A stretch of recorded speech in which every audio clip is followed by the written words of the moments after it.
How to write on photos on iPhone. To get started, first of all go ahead and open up the Photos application on your phone. Once you are here, scroll until you find the picture you want to write on. After selecting the photo, tap on the edit icon below. In the editing interface, tap the Markup icon, located in the top right corner. In the toolbar at the bottom, tap the plus button and then select Add Text from the menu that appears.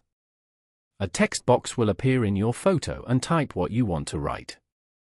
After typing, you can drag the text box to position it anywhere on the photo. You can also tap the AA icon at the bottom to change the font, size, and color. Once you are happy with the result, tap Done in the top right corner. Tap Done again to save the edited photo to your library. Following these steps, you can easily write on photos on an iPhone. Thank you for watching. Please leave a like if this tutorial helped you, or leave a comment below if you have any questions related to the video.